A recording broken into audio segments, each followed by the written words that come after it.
Hello, good day, good morning, good evening, wherever you are. This is the Bobbi Jo and the Sheena show. We're so happy to have you here. Two friends, two colleagues, mindset coaches, talking about creating a different world by creating different thoughts. What do you think about that? I just had a whole blank. I just had a whole blank. Bobbi Jo was just reading something to me beforehand, and it comes from the Untethered Soul. So I'm going to let Bobbi Jo, go ahead and read that. So this is a surprise today. What are we going to talk about today? Stay tuned because you want to know this. Because actually, it's kind of funny when you stop taking yourself so seriously, but when you're in the middle of something. So it's one thing knowing what to do. It's another thing actually practicing the damn thing when you're in the middle of something. So Bobbi Jo's got a really interesting passage to read to you. Yeah, and it's just three little pages long, those of you if you're not driving and are looking. All right. I don't know what it was saying to do this, though. It says to do this, however, you will have to try to control everything in order to avoid your inner issues. It's hard to understand how we decided that avoiding our inner issues is an intelligent thing to do, but everybody's doing it. Everyone is saying, I will do every single thing I can to keep my stuff. If you say anything that disturbs me, I will defend myself. I will yell at you and make you take it back. If you cause any disturbance inside of me, I will make you so sorry, unquote. In other words, if somebody does something that stimulates fear, you think they did something wrong. You then do everything you can to make sure they never do it again. First, you, at any cost, you will then realize that life is actually, at first you will defend yourself and then you will protect yourself. You do whatever you can to keep from feeling disturbance. Eventually, you become wise enough to realize that you do not want that stuff inside of you. It doesn't matter who stimulates it. It doesn't matter what situation hits it. It doesn't matter whether it makes sense or whether it seems fair or not. Unfortunately, most of us are not that wise. We're really not trying to be free of our stuff. We're just trying to justify keeping it. Brilliant. I'm almost done. If you truly want to grow spiritually, you'll realize that keeping your stuff is keeping you trapped. Drop the mic, people. Eventually, you'll want out at any cost. You will then realize that life is actually trying to help you. Life is surrounding you with people and situations that stimulate growth. You don't have to decide who's right or wrong. You don't have to worry about other people's issues. You only have to be willing to open your heart in the face of anything and everything and permit the purification process to take place. When you do this, the first thing you'll see is that situations will unfold that hit your stuff. But in truth, that's exactly what has happening your entire life. The only difference is that now you see it as a good thing because it's an opportunity to let go. Brilliant.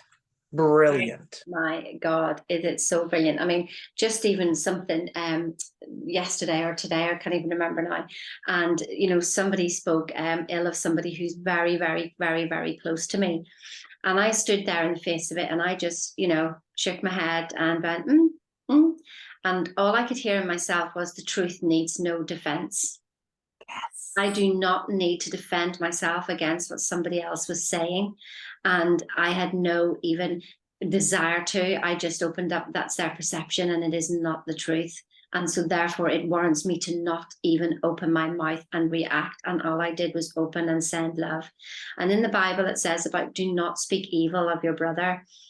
Or that's not that one. It was about turn the other cheek, and that's basically what it is. It is your own freedom. It's not letting somebody else off and you have to defend them and you have to justify and all of that. It literally is your own freaking freedom. And why would we practice all this stuff? What's the point? It's not about being a goody two shoes, like in any shape or form. It's not, because then we just end up with a spiritual ego. Oh, look at me, I didn't react. Oh, look at me, I'm so humble. Because it sort of like ends up like that, like I'm just so wonderful, and you said that, and it's not good enough. No, it's not about that. It's your own flipping freedom. Because when you have freedom, you have clarity and order in your mind. When you have clarity and order in your mind, you're expansive, you're more open to opportunities, and you'll see what's meant for you, rather than being so closed down this funnel, wasting your time, wasting this now on that. Well, that could be your last now. Is it worth it? Is it worth the eternal now? Yeah. I don't even know what to say. I just think that we should end this one short so maybe people would go back and listen to it again and again. It's really powerful, and I don't know, we listen to so much stuff, but I try not to. And, you know, I heard yesterday, yeah, when you're arguing with somebody about something, it's because you're trying to prove you're right, because you're trying to prove it more to yourself than you are to them. And recently, I remember it was last December. I was in New Orleans with some people, and I was starting to get excited about saying something. And the guy's like, "Oh, it sounds like you're trying to convince yourself." And I was like, "Oh, does it? Nope. Okay, I'm done." End of conversation, because I was like, I didn't realize that. I was just super excited about whatever I was talking about. As you can tell, I get passionate, and I was like, being a little diarrhea of the mouth all over them. So, focus on that and have that in your awareness tool belt, that when you're having a conversation with someone, do you find yourself, how does it feel? Because you can feel like, I want to be right, or, you're thinking about what you're going to overtalk them, and, I want to tell my story, and think about where it is that you feel that. And then ask yourself, like, why is this so important that they believe what I believe? I still work on that. I've worked so much on myself in the last 4.5 years, but there's still a few strands of things that I definitely like. I feel like the deep cleaning, it's like lifting up the rug and making sure it's clean under there. Cause then this mindset stuff, there's still some cobwebs up there. I still react to people. I'm a human being. That's what the game is here. I don't know if this has we're not anything to here do to with. be we're not here to be perfect, and I think that we're always going to be saying things that like that literally catch our gut or whatever. And I think it's just about just that, like as you said, that's your favorite word, awareness. And so being awake in this now right here, being awake in it and just catching it rather than reacting and just sort of, oh, hang on a minute, I know what's coming here, and this like wind your neck in. I don't know if anybody's heard that, but that's what we say in Northern Ireland, wind your neck in. So, and so it's catching yourself. And once you do it, you get in the habit of doing it, because you were in the habit of reacting before, but now you get in the habit of just shutting your mouth and just going, if I open my mouth, it's not going to be pretty. So I think I just better shut it, and then to be honest, you're off on something else. Your mind goes off on something else. Do you know what I mean? Yeah. It doesn't take long before you're distracted.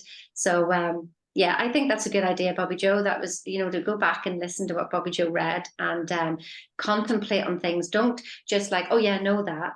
It's literally the contemplation, and then make sure for the next week that you're literally going, okay, this normally triggers me. How am I going to respond next time? So I do that. I teach people how to,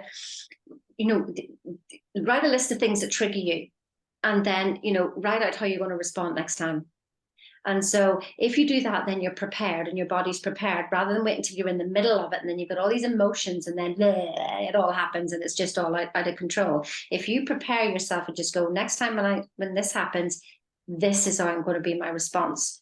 And I tell you what, that'll change your life. It'll change your life. I love it. There you go. That's all we have for you. When you re-listen to this, it is Michael Singer, the tethered soul, the seat of the soul. The No, untethered that's soul. Yeah, it was the untethered soul. Yeah. But he was talking about the seat of the soul. Yeah.